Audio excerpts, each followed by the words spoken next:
Con đường cao thượng nhất là bát chánh đạo. Chân lý cao thượng nhất là tứ đế. Không luyến ái là trạng thái tâm cao thượng nhất. Cao thượng nhất trong các loài có hai chân là đấng toàn giác. Kinh Pháp Cú. Chương 6. Kinh Chuyển Pháp Luân. Bài pháp đầu tiên. Lời giới thiệu.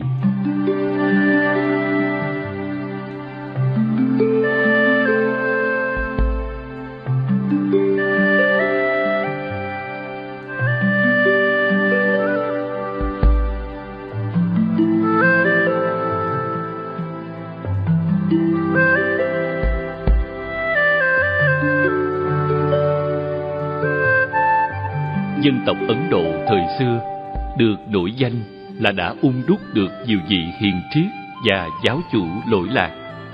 Mỗi vị có một quan kiến khác nhau về đời sống và mục tiêu của đời sống. Kinh Brahmasala Sutta, tức Phạm Võng, của bộ Digha Nikaya, trường A Hàm, ghi nhận tất cả 62 chủ thuyết triết học khác nhau nổi bật nhất thời bấy giờ. Một quan kiến cực đoan trái ngược hẳn với các trào lưu tín ngưỡng lúc ấy là thuyết tuyệt diệt, hay đoạn kiến của những người chủ trương sống theo vật chất, cũng gọi là Kavakas, lấy tên của người sáng lập ra chủ thuyết ấy. Theo chủ thuyết vật chất này của thời xưa, danh từ Pali và Samrit đều gọi là Lokayata. Sau khi chết, con người hoàn toàn tiêu diệt, bỏ lại tất cả mọi năng lực phát nguyện trong đời sống. Theo họ, chết là hết, là chấm dứt tất cả. Chỉ có thế gian hiện tại là thực tiễn. Hãy ăn, uống và tận hưởng mọi lạc thú, vì cái chết đến với tất cả. Hình như là lý tưởng của hệ thống này. Đối với những người này, đạo đức là một ảo tưởng, chỉ có khoái lạc là thực tiễn. Chết là mức cuối cùng của đời sống. Tôn giáo là một thác loạn điên cuồng, một chứng bệnh thần kinh, có sự ngờ vực tất cả những gì tốt đẹp, cao cả, trong sạch và bi mẫn. Lý thuyết của họ chủ trương thỏa mãn dục vọng, lợi kỷ và thô kệch, xác nhận ý chí tục tằng, không cần phải kiểm soát khát vọng và bản năng, bởi vì đó là phần di sản thiên nhiên của con người. Một quan kiến khác chủ trương rằng chỉ có đời sống khắt khe khổ hạnh mới có thể đưa con người đến giải thoát. Đó là giáo lý thuần túy đạo đức mà những nhà tu khổ hạnh thời bấy giờ binh vực một cách mạnh mẽ. 5 vị đạo sĩ theo hậu cận Bồ Tát trong cuộc chiến đấu để thành đạt đạo quả thuộc về thành phần này. Trước khi chứng đắc quả vô thượng, chính Đức Phật cũng thực hành đúng theo tôn chỉ này và khép mình vào mọi hình thức khắc khổ. Sau 6 năm chiến đấu một cách phi thường, Ngài nhận định rằng lối tu khổ hạnh quả thật vô ích. Do đó, Ngài thay đổi phương pháp theo trung đạo. 5 vị đệ tử thân tín thấy vậy mất hết niềm tin, bỏ ra đi và nói rằng đạo sĩ Gotama đã trở lại đời sống xa hoa, đã chấm dứt cố gắng và đã trở về đời sống tiện nghi phong phú.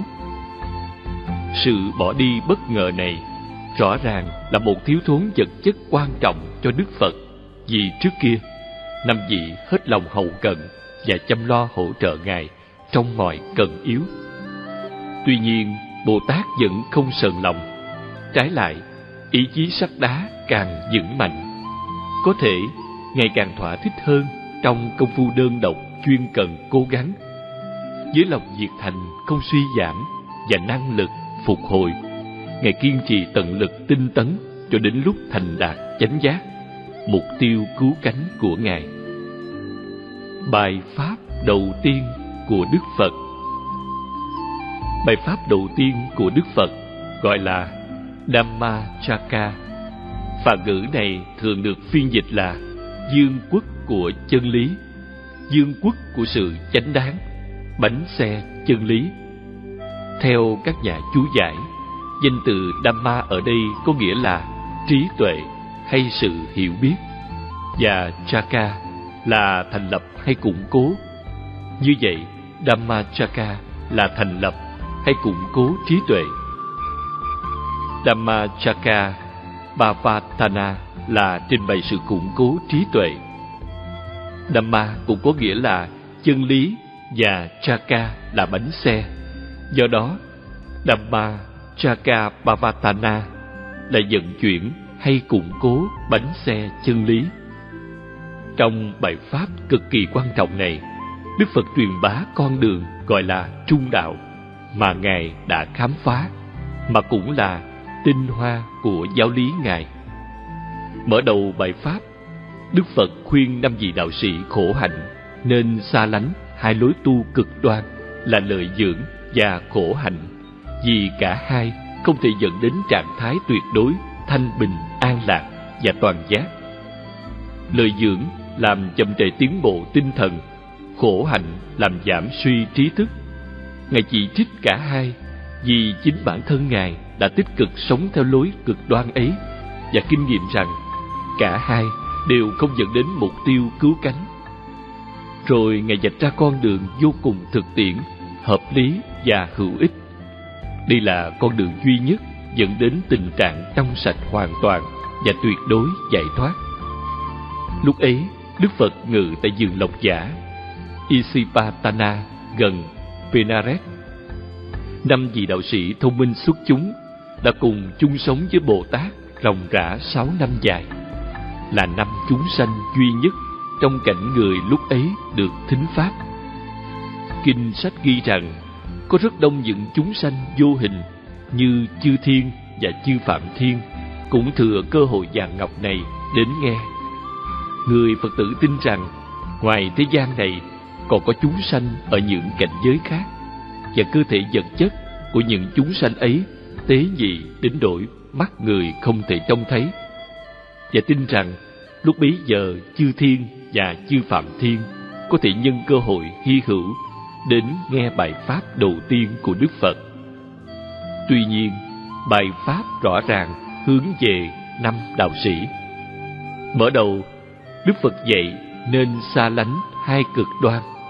Chính câu Phật ngôn là: có hai cực đoan mà người xuất gia không nên nương nhờ. Đức Phật đặc biệt nhấn mạnh hai danh từ Anta là mức tột cùng, điều thái quá, cực điểm hay cực đoan, và Papasita là người từ bỏ thế gian, ly gia cắt ái, người xuất gia. Đứng theo danh từ mà Đức Phật dùng, một cực đoan là liên tục luyến ái, mãi mãi lăn trôi theo dục dục ngũ trần. Đức Phật mô tả cực đoan này là thấp hèn, thô bỉ, phàm tục, không xứng phẩm hạnh của bậc thánh nhân và vô bổ. Không nên lầm hiểu rằng như thế có nghĩa là Đức Phật mong muốn cho tất cả tín đồ từ bỏ mọi thú vui vật chất và rút vào rừng sâu vắng vẻ, không thọ hưởng đời sống. Ngài không đến nỗi hẹp hòi như thế. Dầu người say đắm dục dục có ảo kiến thế nào, đối với ai biết điềm tĩnh suy tư, khoái lạc vật chất quả thật là ngắn ngủi, không khi nào được thỏa mãn trọn vẹn, và chỉ đưa đến hậu quả bất hạnh. Đề cập đến hạnh phúc trần gian, Đức Phật dạy rằng thâu thập tài sản và hưởng thọ tài sản đã thâu thập là hai nguồn vui thích của người tại gia cư sĩ. Tuy nhiên, bậc xuất gia chân chánh không tìm thích thú trong việc chạy theo những khoái lạc tạm bợ nhất thời ấy. Đôi khi, người ta lấy làm ngạc nhiên, không hiểu vì sao người tu hành lại xa lánh mình. Nguồn hạnh phúc của một hạng người có thể là tiếng chuông báo động cho những người khác, và đối với hạng người này chỉ có sự xuất gia, từ khước và xa lánh thế tục là hạnh phúc. Trái hẳn với lợi dưỡng, cực đoan kia là một nỗ lực kiên trì trong lối tu khổ hạnh. Phê bình cực đoan này mà người thường không thể thực hành được. Đức Phật dạy rằng đây là một phương pháp đau khổ, không xứng phẩm hạnh của bậc thánh nhân và vô bổ, khác với cực đoan kia mà Ngài mô tả là thấp hèn, thô bỉ, và phạm tục. Sự loại bỏ ba danh từ trên thật đáng ghi nhận. Thế thường, chỉ có những đạo sĩ thành thật, quyết tâm từ bỏ mọi luyến ái về nhục dục ngũ trần mới khép mình vào kỷ cương đau khổ này để thành đạt sự giải thoát trọn vẹn ra khỏi những phiền não của đời sống. Đức Phật đã từ bản thân kinh nghiệm lối tu đau khổ ấy. Ngài miêu tả nó là vô ích, làm gia tăng đau khổ thay vì suy giảm. Chư Phật và chư vị A-la-hán được gọi là Ariya, có nghĩa là những bậc cao quý, thánh thiện. Như vậy, danh từ thấp hèn Anariya, hạ liệt, nghịch nghĩa với Ariya, có thể được phân giải là không phải phẩm hạnh của chư Phật và chư vị A-la-hán, những người đã vượt lên khỏi mọi dục vọng. Attha là sự tốt đẹp cùng tột, cực thiện. Đối với người Phật tử, đó là Niết Bàn, sự thoát ly toàn vẹn ra khỏi mọi phiền lụy. Vậy danh từ vô bổ Anatta Samhita có thể được phân giải là không dẫn đến cực thiện giải thoát. Trước tiên, Đức Phật rọi rõ vấn đề và làm sáng tỏ các ý niệm sai lầm của những người đang lắng nghe Ngài giảng. Đến khi tâm sôi động của các vị này đã trở nên sẵn sàng để lãnh hội, Đức Phật mới thuật lại kinh nghiệm bản thân của Ngài về hai cực đoan này. Đức Phật dạy rằng, Ngài nhận thức được điểm sai lầm của hai cực đoan này, nên theo con đường ở khoảng giữa, trung đạo. Đạo hay con đường mới này, đó chính là Ngài đã khám phá. Đức Phật gọi hệ thống mới mẻ này là Majjhima Patipada, trung đạo. Để thuyết phục 5 vị đệ tử nên chú tâm đến con đường mới này. Ngài giảng về những lợi ích của nó. Không giống như hai cực đoan, con đường ở khoảng giữa này đem lại giác ngộ tinh thần và trí tuệ minh mẫn, thấy được thực tướng của sự vật. Khi tinh thần lắng dịu được sáng tỏ và trí tuệ được khai thông, thì mọi sự vật đều hiện ra trong bối cảnh thật sự của nó. Hơn nữa, không giống như hai cực đoan nói trên, chỉ kích động dục vọng, trung đạo này chế ngự mọi thèm khát vật chất, và do đó dẫn đến 4 thánh đạo, thấu triệt tứ diệu đế, và sau cùng chứng ngộ mục tiêu tối hậu, Niết Bàn. Bây giờ, trung đạo là con đường như thế nào? Đức Phật giải đáp, đó là bát chánh đạo, con đường có 8 chi, và Ngài kể ra 8 yếu tố ấy trong bài kinh Chuyện Pháp Luân.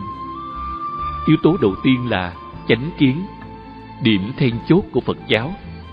Đức Phật khởi đầu bằng chánh kiến, sự hiểu biết chân chính để phá tan mọi hoài nghi của 5 vị đạo sĩ và hướng dẫn các vị ấy vào con đường chánh. Chánh kiến đề cập đến sự hiểu biết thực tướng của chính mình và dẫn đến chánh tư duy, suy niệm chân chánh về đức hạnh không luyến ái hay khước từ. Xuất gia, tâm từ và tánh ôn hòa, những đặc điểm đối nghịch với lòng dị kỷ, ác ý và tánh hung bạo. Chánh ngữ, có lời nói chân chánh. Chánh nghiệp, tạo nghiệp chân chánh. Và chánh mạng, nuôi mạng chân chánh, là 3 yếu tố để toàn thiện giới đức. Yếu tố thứ 6 là chánh tinh tấn, nỗ lực chân chánh, có liên quan đến công phu diệt trừ những trạng thái tâm xấu và phát triển những tâm trạng tốt. Công trình tự thanh lọc có thể được hoàn tất viên mãn bằng cách thận trọng, nhìn trở lại vào bên trong chính mình. Do đó, chánh niệm, yếu tố thứ 7, quả thật là thiết yếu. Tinh tấn phối hợp với niệm tạo nên chánh định, tức tâm an trụ vào một điểm duy nhất, nhất điểm tâm, là yếu tố thứ 8. Tâm an trụ giống như mặt kiến được lau chùi bóng láng, và mọi vật đều phản ảnh rõ ràng trung thực, không bị méo mó, không lu mờ. Mở đầu bài pháp bằng hai cực đoan và con đường trung đạo mà Ngài khám phá. Đức Phật giảng tiếp tứ diệu đế, 4 chân lý thâm diệu với nhiều chi tiết. Phạn ngữ Sacha là chân lý. Cái gì thực sự có? Danh từ Bắc Phạn Samrit tương đương là Satya, một sự kiện không còn tranh luận nữa. Đức Phật kể ra 4 chân lý như vậy, và 4 chân lý này là nền tảng của giáo lý nhà Phật, mật thiết liên quan đến cái gọi là chúng sanh. Do đó, Phật giáo lấy nhân bản làm trung tâm, lấy con người làm trụ cột, trái ngược với những tôn giáo lấy thần linh làm trung tâm. Phật giáo hướng nội, không hướng ngoại. Dầu chư Phật có xuất hiện trên thế gian hay không, những chân lý ấy vẫn hiện hữu, và một vị Phật chỉ khám phá ra nó bằng cách trực nhận và truyền dạy lại cho người thế gian còn bị màn vô minh che lấp. Chân lý là sự thật vĩnh cửu, bất di bất dịch và không thể bị thời gian biến đổi. Đức Phật một mình chứng ngộ những chân lý này, chứ không có sự hỗ trợ nào của ai khác. Và Ngài đã ghi nhận rõ ràng trong bài kinh Chuyện Pháp Luân. Đối với các pháp trước kia chưa từng được nghe, nhãn quan, tri kiến, trí tuệ, giác tuệ, minh sát tuệ và ánh sáng phát sanh đến Như Lai. Những danh từ này rõ thật có ý nghĩa, vì đó chứng tỏ đặc tánh nguyên thủy của giáo pháp mới mẻ mà Ngài đã tìm ra. Do đó, không thể chứng minh được giả thuyết chủ trương rằng Phật giáo là một mức độ trưởng thành tự nhiên của Ấn Độ giáo. Mặc dầu quả thật có nhiều điểm tương đồng giữa hai tôn giáo. Danh từ Pali gọi những chân lý này là Ariya Sachadi, những chân lý thánh thiện hay thánh đế, vì đây là những chân lý được tìm ra do Đức Phật là bậc thánh nhân Ariya vĩ đại nhất, hoàn toàn trong sạch và đã thanh lọc trọn vẹn mọi nhiễm ô. Thánh đế đầu tiên đề cập đến dukkha, một phận ngữ khó phiên dịch được một cách chính xác, mà ta thường gọi là đau khổ. Đứng về phương diện cảm giác, du là khó, kha là chịu đựng. Dukkha là cái gì làm cho khó chịu đựng? Hiểu như một chân lý trừu tượng. Du là cái gì đáng khinh miệt, không đáng bám víu.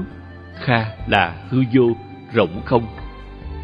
Thế gian nằm trong biệt khổ, và như vậy là đáng khinh miệt, ghê tởm, không đáng cho ta bám níu. Thế gian là một ảo ảnh, không có chi là thực tế. Do đó thế gian là hư vô, rỗng không. Vậy dukkha là hư vô, không đáng cho ta bám níu. Hạng người thường chỉ thấy lớp ngoài của sự vật, nhưng bậc thánh nhân nhận ra chân tướng của vạn pháp. Đối với bậc thánh nhân, đời sống là đau khổ, không thể sống mà không chịu khổ, vì các ngài thấy rằng không thể có hạnh phúc thật sự vững bền trong một thế gian huyền ảo tạm bợ, chỉ có thể làm cho nhân loại thất vọng. Mọi người đều phải chịu cảnh sanh, và do đó già, bệnh và cuối cùng chết. Không ai có thể tránh khỏi 4 nguồn đau khổ ấy. Điều mong ước mà không được thành tựu cũng là khổ. Thế thường ta không muốn sống chung với những vật hay những vật mình không ưa, mà cũng không muốn xa lìa những vật hay những người thân yêu. Nhưng điều thiết tha mong mỏi không phải lúc nào cũng được thành tựu như ý muốn. Trái lại, những cảnh ngộ nghịch lòng hay những điều ít mong mỏi nhất lắm khi đến với ta một cách đột ngột. Những trường hợp nghịch cảnh tương tự trở thành không thể chịu đựng nổi, và đau khổ đến đổi vài người yếu tánh và kém hiểu biết phải nghĩ đến quyên sinh cuộc đời, tưởng chừng như chết là giải quyết được mọi vấn đề đau khổ. Hạnh phúc thật sự nằm bên trong chúng ta, và không thể được định nghĩa bằng những danh từ như tài sản, sự nghiệp, quyền lực, danh vọng hay chinh phục, xâm lăng. Nếu những điều kể trên được thu thập bằng bạo lực, cường quyền hay một cách bất công, hoặc hướng sai chiều, hay nhìn với tâm luyến ái, nó sẽ trở thành nguyên nhân sanh đau khổ hay phiền muộn.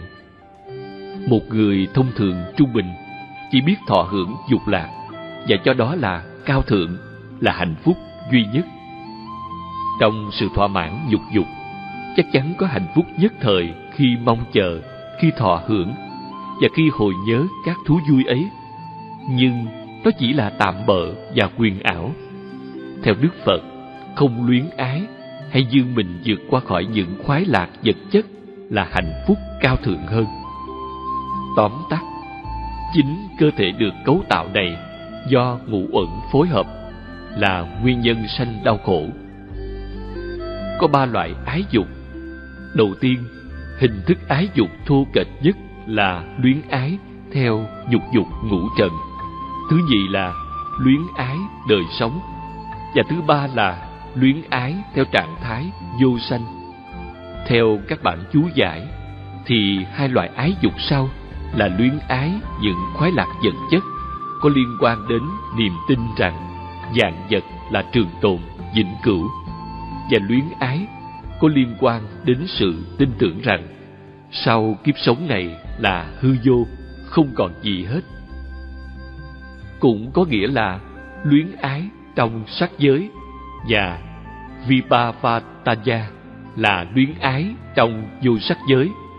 Vì Arupa Raga, tức ham muốn đeo níu theo vô sắc giới, cũng được xem là 2 thằng thúc Samyojana, dây trói buộc cột chúng sanh vào vòng luân hồi. Ái dục là một năng lực tinh thần vô cùng hùng mạnh, luôn luôn ngủ ngầm trong mỗi người và là nguyên nhân chánh của phần lớn các điều bất hạnh trong đời. Chính ái dục thô kệch hay chi tế làm cho ta bám víu vào đời sống, và do đó dẫn dắt ta mãi mãi phiêu bạt trong vòng luân hồi. Những hình thức thô kệch nhất của ái dục được giảm suy phần nào khi đắc quả Tư Đà Hàm, Sakadahami Nhất Lai, tầng gì trong các tầng thánh, và chỉ được diệt trừ khi đắc quả Anaham, Anahami Bất Lai, tầng thánh thứ 3. Những hình thức ái dục tế nhị được tận diệt trọn vẹn khi thành đạt đạo quả A-la-hán. Hiểu biết chân chánh chân lý đầu tiên dẫn đến tận diệt ái dục, rồi chân lý thứ nhì đề cập đến thái độ tinh thần của một người bình thường đối với ngũ trần. Chân lý thứ 3 là có sự chấm dứt trọn vẹn mọi hình thức đau khổ, tức niết bàn. Mục tiêu cứu cánh của người Phật tử, niết bàn có thể được thành tựu trong chính kiếp sống hiện tiền bằng cách tận diệt mọi hình thức ái dục. Niết bàn phải được thấu triệt do nhãn quan tinh thần bằng cách chấm dứt mọi luyến ái với thế gian bên ngoài. Khổ đế tùy thuộc nơi cái gọi là chúng sanh và những sắc thái khác nhau của đời sống, phải được thận trọng nhận thức, phân tách và quan sát. Sự quan sát này dẫn đến tri kiến thích đáng thực tướng của chính ta. Nguyên nhân của đau khổ là ái dục hay luyến ái, đó là tập đế, chân lý thâm diệu thứ nhị. Kinh Pháp Cú ghi: do ái dục sanh phiền muộn, do ái dục sanh lo sợ. Người đã hoàn toàn chấm dứt ái dục, không còn phiền muộn, càng ít lo sợ. Câu 216. Đức Phật dạy rằng ái dục dẫn đến sanh tử, tự sanh, triền miên mãi mãi. Phạn ngữ này rất đáng được ghi nhận, và có vài học giả cho rằng Đức Phật không hề dạy thuyết tái sanh. Tập đế gián tiếp đề cập đến đời sống quá khứ, hiện tại và vị lai. Diệt đế, chân lý thâm diệu thứ 3 phải được chứng ngộ bằng cách phát triển bát chánh đạo. Bát chánh đạo là con đường duy nhất dẫn ngay đến đạo quả niết bàn, và cũng là chân lý thâm diệu cuối cùng, đạo đế trong tứ diệu đế. Sau khi đã giảng giải tứ diệu đế một cách tỉ mỉ và rành mạch, Đức Phật kết luận bài pháp với những lời mạnh mẽ sau đây: hỡi này các tỳ khưu, Ngày nào mà tri kiến tuyệt đối như thực của Như Lai về tứ đế dưới 3 sắc thái và 12 phương thức chưa được hoàn toàn sáng tỏ thì cho đến chừng ấy, Như Lai không xác nhận rằng Như Lai đã chứng ngộ vô thượng chánh đẳng chánh giác. Khi tri kiến tuyệt đối như thực của Như Lai về tứ đế trở nên hoàn toàn sáng tỏ, chỉ đến chừng ấy, Như Lai mới xác nhận rằng Như Lai đã chứng ngộ vô thượng chánh đẳng chánh giác. Và lúc ấy phát sanh tri kiến và tuệ giác. Tâm của Như Lai đã hoàn toàn giải thoát một cách vững chắc, không còn lay chuyển. Và đây là kiếp sống cuối cùng, không còn đời sống nào khác nữa. Khi thời Pháp chấm dứt, Kondanya, tức Kiều Trần Như, vị đệ tử cao niên nhất trong 5 vị, thấu triệt giáo Pháp và đắc quả Tu Đà Hoàng, tầng đầu tiên trong 4 tầng thánh. Ngài chứng ngộ rằng cái gì đã có sinh ra tức phải hoại diệt. Lúc Đức Phật chuyển Pháp Luân, chư thiên trên quả địa cầu hoan hô: Pháp Luân này quả thật tuyệt diệu, không có Sa môn, Bà La môn, chư thiên, Ma Dương hay Phạm Thiên nào trên thế gian có thể giảng được. Đức Thế Tôn đã vận chuyển Pháp Luân trong vườn Lộc Giả tại Isipatana gần Benares. Nghe vậy, chư thiên và chư Phạm Thiên trong tất cả các cảnh giới khác cũng đồng thanh hoan hô. Một hào quang rực rỡ phát chiếu rọi sáng thế gian, tỏ hơn hào quang của chư thiên nhiều. Ánh sáng của giáo Pháp làm tỏ rạng toàn thể dân gian và đem trạng thái thanh bình, an lạc và hạnh phúc đến cho tất cả chúng sanh. Bài pháp đầu tiên của Đức Phật, Kinh Chuyển Pháp Luân. Lúc ấy tôi có nghe như thế này: một thời nọ, lúc Đức Thế Tôn ngự tại vườn Lộc Giả, xứ Asipatana gần Benares, Ngài dạy 5 vị tỳ khưu như sau: hỡi này các tỳ khưu, có 2 cực đoan mà hạng xuất gia phải tránh. 1. Sự dễ vui trong dục lạc là thấp hèn, thô bỉ, phàm tục, không xứng phẩm hạnh của bậc thánh nhân và vô ích. 2. Sự thiết tha gắn bó trong lối tu khổ hạnh là đau khổ, không xứng phẩm hạnh của bậc thánh nhân và vô ích. Từ bỏ cả 2 cực đoan ấy, Như Lai đã chứng ngộ trung đạo, là con đường đem lại nhãn quan và tri kiến, và đưa đến an tịnh, trí tuệ cao siêu, giác ngộ và niết bàn. Hỡi này các tỳ khưu, con đường trung đạo mà Như Lai đã chứng ngộ, con đường đem lại nhãn quan, tri kiến và đưa đến an tịnh, trí tuệ cao siêu, giác ngộ và niết bàn là gì? Đó chính là bát chánh đạo. Con đường có 8 chi, là chánh kiến, chánh tư duy, chánh ngữ, chánh nghiệp, chánh mạng, chánh tinh tấn, chánh niệm và chánh định. Hỡi này các tỳ khưu, đó là trung đạo mà Như Lai đã chứng ngộ. Đức Phật giảng tiếp: hỡi này các tỳ khưu, bây giờ đây là chân lý thâm diệu về sự khổ. Khổ đế: sanh là khổ, già là khổ, bệnh là khổ, chết là khổ, sống chung với người mình không ưa thích là khổ, xa lìa những người thân yêu là khổ, mong muốn mà không được là khổ, tóm lại chấp thân ngũ uẩn là khổ. Bây giờ hỡi này các tỳ khưu, đây là chân lý thâm diệu về nguồn gốc của đau khổ. Tập khổ thánh đế: chính ái dục là nguyên nhân đưa đến sự tái sanh. Ái hợp với tâm thiết tha khao khát, bám víu cái này hay cái kia. Đời sống chính là ái đeo níu theo nhục dục ngũ trần, ái đeo níu theo sự sinh tồn, sanh ái, luyến ái, với ý tưởng cho rằng vạn vật là trường tồn vĩnh cửu, và ái đeo níu theo sự không sinh tồn, vô sanh ái, luyến ái với ý tưởng cho rằng sau cái chết là hư vô. Bây giờ, hỡi này các tỳ khưu, đây là chân lý thâm diệu về sự khổ. Diệu khổ thánh đế, đó là xa lánh trọn vẹn và tận diệt chính tâm ái dục ấy.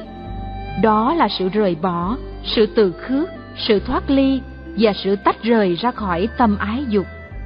Bây giờ, hỡi này các tỳ khưu, đây là chân lý thâm diệu về con đường dẫn đến sự diệt khổ, đạo diệt khổ thánh đế. Đó là bát chánh đạo, chánh kiến, chánh tư duy, chánh ngữ, chánh nghiệp, chánh mạng, chánh tinh tấn, chánh niệm và chánh định. Một La Mã, đây là khổ thánh đế. Như vậy, hỡi các tỳ khưu, đối với các pháp chưa từng được nghe trước kia, nhãn quan, tri kiến, trí tuệ, minh sát tuệ và ánh sáng phát sanh đến Như Lai. Khổ thánh đế này phải được nhận thức. Như vậy, hỡi các tỳ khưu, đối với các pháp chưa từng được nghe trước kia, nhãn quan, tri kiến, trí tuệ, minh sát tuệ và ánh sáng phát sanh đến Như Lai. Khổ thánh đế này đã được nhận thức. Như vậy, hỡi các tỳ khưu, đối với các pháp chưa từng được nghe trước kia, nhãn quan, tri kiến, trí tuệ, minh sát tuệ và ánh sáng phát sanh đến Như Lai. Hai La Mã, đây là tập khổ thánh đế. Như vậy, hỡi các tỳ khưu, đối với các pháp chưa từng được nghe trước kia, nhãn quan, tri kiến, trí tuệ, minh sát tuệ và ánh sáng phát sanh đến Như Lai. Tập khổ thánh đế này phải được tận diệt.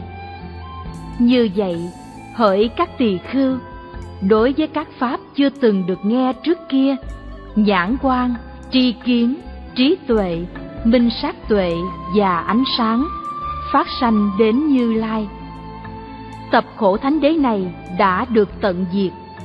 Như vậy, hỡi các tỳ khưu, đối với các pháp chưa từng được nghe trước kia, nhãn quan, tri kiến, trí tuệ, minh sát tuệ và ánh sáng phát sanh đến Như Lai. Ba La Mã, đây là diệt khổ thánh đế.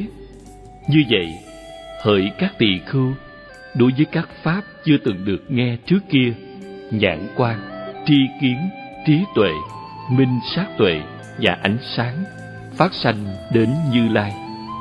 Diệt khổ thánh đế này phải được chứng ngộ. Như vậy, hỡi các tỳ khưu, đối với các pháp chưa từng được nghe trước kia, nhãn quan, tri kiến, trí tuệ, minh sát tuệ và ánh sáng phát sanh đến Như Lai. Diệt khổ thánh đế này đã được chứng ngộ.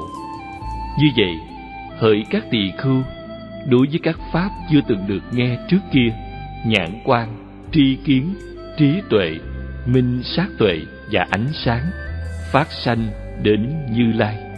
4 La Mã, đây là đạo diệt khổ thánh đế. Như vậy, hỡi các tỳ khưu, đối với các pháp chưa từng được nghe trước kia, nhãn quan, tri kiến, trí tuệ, minh sát tuệ và ánh sáng phát sanh đến Như Lai. Đạo diệt khổ thánh đế này phải được phát triển. Như vậy, hỡi các tỳ khưu, đối với các pháp chưa từng được nghe trước kia, nhãn quan, tri kiến, trí tuệ, minh sát tuệ và ánh sáng phát sanh đến Như Lai. Đạo diệt khổ thánh đế này đã được phát triển. Như vậy, hỡi các tỳ khưu, đối với các pháp chưa từng được nghe trước kia, nhãn quan, tri kiến, trí tuệ, minh sát tuệ và ánh sáng phát sanh đến Như Lai.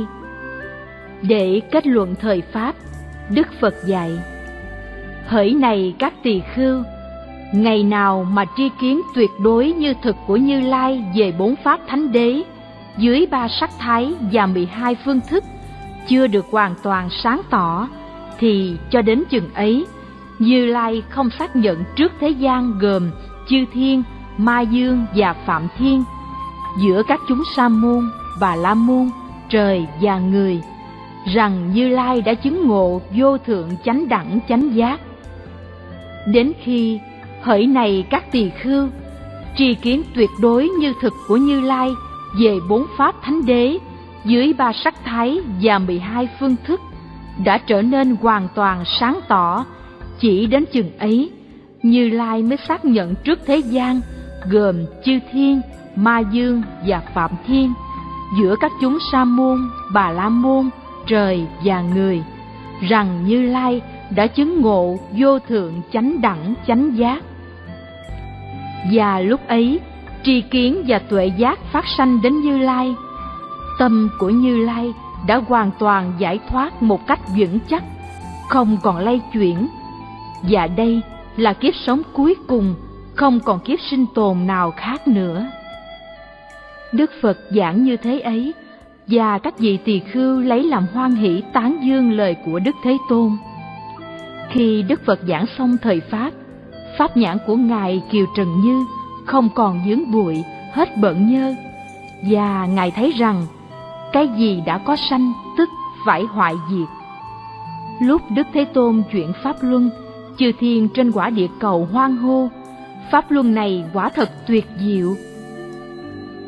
Không có sa môn, bà la môn, chư thiên, ma dương hay phạm thiên nào trên thế gian có thể giảng được.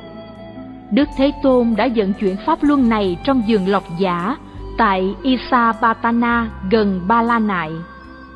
Nghe như vậy, chư thiên ở các cung trời tứ đại thiên dương, Đao Lợi, Dạ Ma, Đấu Xuất Đà, Hóa Lạc Thiên, Tha Hóa Tự Tại và chư phạm thiên ở cõi phạm chúng thiên, Brahma Purohita, Đại Phạm Thiên, Thiều Quang Thiên, Vô Lượng Quang Thiên, Quan Âm Thiên, Thiều Tịnh Thiên, Vô Lượng Tịnh Thiên, Biến Tịnh Thiên, Quảng Quả Thiên, Vô Tưởng Thiên, Vô Phiên Thiên và chư phạm thiên ở cảnh giới hoàn toàn tinh khiết, cảnh giới trường cửu, thanh tịnh, đẹp đẽ, quang đãng và tối thượng cũng đồng thanh hoan hô. Chính trong lúc ấy, trong khoảnh khắc ấy, tiếng hoan hô thấu đến cảnh phạm thiên. 10.000 thế giới ấy đều chuyển động, lung lay và rung chuyển mạnh mẽ. Một hào quang rực rỡ phát chiếu, rọi sáng thế gian, sáng tỏ hơn hào quang của chư thiên nhiều. Đức Thế Tôn nói: Cô Đanh Nha đã chứng ngộ, Cô Đanh Nha quả đã chứng ngộ. Do đó, Ngài Cô Đanh Nha có tên là Anyanta Cô Đanh Nha. Và nhận xét về kinh chuyển Pháp Luân. 1. Phật giáo căn cứ trên kinh nghiệm bản thân. Như vậy, Phật giáo hợp lý không phải là một lý thuyết chỉ dựa trên suy niệm và luận lý suông. 2. Đức Phật tránh xa những hệ thống tư tưởng có thế lực thời bấy giờ và trình bày một trung đạo hoàn toàn do Ngài tìm ra, chứ không dựa vào lập luận của ai. 3. Phật giáo là một con đường hay đạo. 4. Kiến thức thích hợp với lý trí là điểm then chốt của Phật giáo. 5. Đức tin mù quáng bị loại trừ, không còn chỗ đứng trong Phật giáo. 6. Phật giáo nhấn mạnh tầm quan trọng của sự thực hành, thay vì chú trọng đến tín ngưỡng và giáo điều.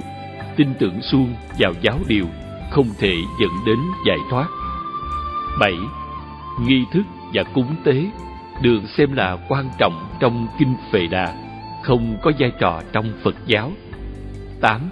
Không có thần linh để con người phải khép nép, kính sợ. 9. Không có giai cấp trung gian giữa người và thần linh để con người phải rụt rè. 10. Giới, định, tuệ là chánh yếu để thành tựu mục tiêu niết bàn. 11. Nền tảng của Phật giáo là 4 chân lý, tức tứ diệu đế, có thể kiểm nhận bằng kinh nghiệm. 12. Tứ diệu đế dính liền với con người. 13.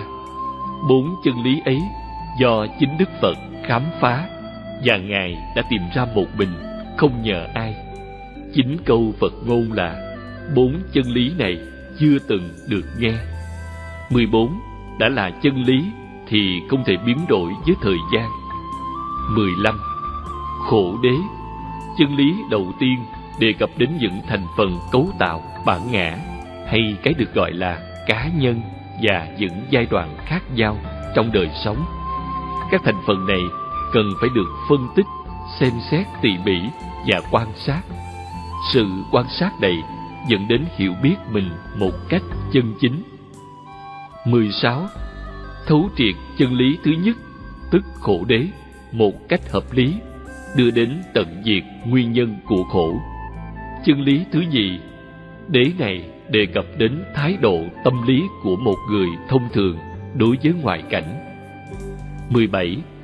Chân lý thứ nhì, tức tập đế, có liên quan đến một năng lực hùng hậu, luôn luôn ngủ ngầm bên trong mỗi người. 18. Chính năng lực tinh thần hùng hậu ấy, ái dục, là nguyên nhân đưa đến tất cả những điều bất hạnh trong đời sống. 19. Tập đế đề cập một cách gián tiếp đến những kiếp sống quá khứ, hiện tại và tương lai. 20. Như vậy, sự hiện hữu của chuỗi dài những kiếp sinh tồn đã được Đức Phật biện minh. 21. Do đó, lý nghiệp báo, một hệ luận của thuyết tái sanh, cùng một lúc cũng được bao hàm đề cập đến. 22. Hai chân lý đầu tiên là tại thế, thuộc về thế gian, Lokiya. Chân lý thứ ba, chấm dứt đau khổ, mặc dầu tùy thuộc nơi ta, là siêu thế, Lokuttara, và vượt hẳn ra ngoài phạm vi luân lý. 23. Đế thứ ba, thuần túy là sự tự giác, là một pháp phải được thấu triệt bằng nhãn quan tinh thần. 24. Chân lý này, diệt đế, phải được chứng ngộ bằng sự siêu thoát hoàn toàn. Đây không phải là trường hợp từ khước những trần cảnh bên ngoài, mà là dứt bỏ mọi luyến ái ở bên trong đối với thế gian bên ngoài. 25. Diệt đế được thành tựu bằng cách tận diệt trọn vẹn mọi luyến ái. Nhưng phải ghi nhận rằng, nếu chỉ có một việc là tận diệt năng lực tinh thần ấy, tức luyến ái, thì không đủ để chứng ngộ Niết Bàn. Chân lý thứ ba, vì như thế, Niết Bàn sẽ có nghĩa là hư vô. Tuy nhiên, đạo quả phải được thành đạt bằng cách tận diệt năng lực ấy, vì chính nó trói buộc chúng sanh vào thế gian, tam giới, dục, sắc và vô sắc giới. 26. Niết Bàn không phải được tạo nên mà phải được đạt đến. Niết Bàn có thể được thành tựu ngay trong kiếp sống hiện tại này. Như vậy, có thể hiểu rằng mặc dầu tái sanh là giáo lý chánh yếu trong Phật giáo, mục tiêu cứu cánh của Phật giáo là chấm dứt tái sanh, không tùy thuộc ở tương lai, vì có thể thành tựu trong kiếp sống hiện tiền. 27. Đế thứ ba phải được thành tựu bằng cách trau dồi và phát triển đế thứ tư. 28. Để tận diệt một năng lực hùng mạnh, tức ái dục, cần phải vận dụng và phát triển 8 yếu tố công hiệu, tức bát chánh đạo. 29. Tất cả 8 yếu tố đều thuộc về tinh thần. 30. 8 năng lực tinh thần hùng mạnh và có tánh cách thiện phải được tập trung để đánh đổ một năng lực bất thiện dai dẳng ngủ ngầm bên trong ta. 31. Tuyệt đối tinh khiết, hoàn toàn thoát ra khỏi mọi tiến trình sanh tử triền miên, một cái tâm không còn vướng chút ô nhiễm, trạng thái bất diệt, là những phước lành đi kèm theo cuộc chiến thắng vĩ đại này. 32. Có phải chăng sự giải thoát này là hoàn hảo hay tuyệt đối tinh khiết? Quan điểm sau cùng là thích đáng hơn. 33. Trong mỗi trường hợp, có thể nêu lên một câu hỏi: hoàn hảo là gì? Tuyệt đối tinh khiết là gì? Không có một chúng sanh hay một thực thể thuần nhất và trường tồn trong Phật giáo, mà chỉ có một luồng tâm, xem như một dòng nước luôn luôn trôi chảy. Như vậy đúng hơn, ta phải nói rằng luồng tâm đã được thanh lọc, trở nên hoàn toàn tinh khiết bằng cách tận diệt và loại trừ mọi ô nhiễm. Bài pháp thứ nhì, Kinh Vô Ngã Tướng. Một thời nọ, lúc Đức Thế Tôn ngự tại vườn Lộc Giả, xứ Isipitana gần Ba La Nại, Ngài mở lời dạy nhóm 5 vị tỳ khưu: Này hỡi các tỳ khưu! Bạch hóa Đức Thế Tôn. 5 vị trả lời. Rồi Đức Phật truyền dạy như sau: Hỡi các tỳ khưu, sắc là vô ngã, không có một linh hồn trường cửu. Hỡi các tỳ khưu, nếu trong đó có linh hồn, thì sắc này không phải chịu đau khổ. Sắc này cũng như thế này, hay sắc này phải không như thế kia. Trường hợp tương tự có thể xảy ra, nhưng vì sắc này không có linh hồn nên phải chịu khổ đau, và không thể có trường hợp ra lệnh như phải như thế này hay phải không như thế kia. Cùng một thế ấy, thọ, tưởng, hành và thức đều vô ngã. Vậy chư tỳ khưu nghĩ như thế nào? Sắc này thường còn hay vô thường? Bạch Đức Thế Tôn, là vô thường. Cái gì vô thường, là khổ đau hay hạnh phúc? Bạch Đức Thế Tôn, là khổ. Vậy có hợp lý chăng nếu nghĩ đến cái gì vô thường, khổ và tạm bợ với ý tưởng cái này của tôi, đây là của tôi, đây là tự ngã của tôi? Bạch Đức Thế Tôn, chắc chắn là không hợp lý. Cùng thế ấy, hỡi các tỳ khưu, thọ, tưởng, hành, thức đều là vô thường và khổ. Vậy có hợp lý chăng nếu nghĩ đến những gì vô thường, khổ và tạm bợ với ý tưởng cái này của tôi, đây là của tôi, đây là tự ngã của tôi? Bạch Đức Thế Tôn, chắc chắn là không hợp lý. Như vậy, này hỡi các tỳ khưu, tất cả các sắc, dầu ở quá khứ, hiện tại hay tương lai, ở bên trong hay ở ngoại cảnh, thô kịch hay vi tế, thấp hèn hay cao thượng, xa hay gần, phải được nhận thức với tri kiến chân chánh theo thực tướng của nó. Cái này không phải của tôi, đây không phải là tôi, cái này không phải là tự ngã của tôi. Tất cả thọ, tưởng, hành, thức, dầu ở quá khứ, hiện tại hay vị lai, ở bên trong hay ở ngoại cảnh, thô kịch hay vi tế, thấp hèn hay cao thượng, xa hay gần, đều phải được nhận thức với tri kiến chân chánh theo thực tướng của nó. Cái này không phải của tôi, đây không phải là tôi, cái này không phải tự ngã của tôi. Bậc thánh đệ tử thông suốt pháp học thấy vậy thì nhàm chán sắc, thọ, tưởng, hành, thức, dứt bỏ, không luyến ái những gì không đáng được ưa thích, và do sự dứt bỏ ấy giải thoát. Rồi tri kiến trở nên sáng tỏ, ta đã giải thoát.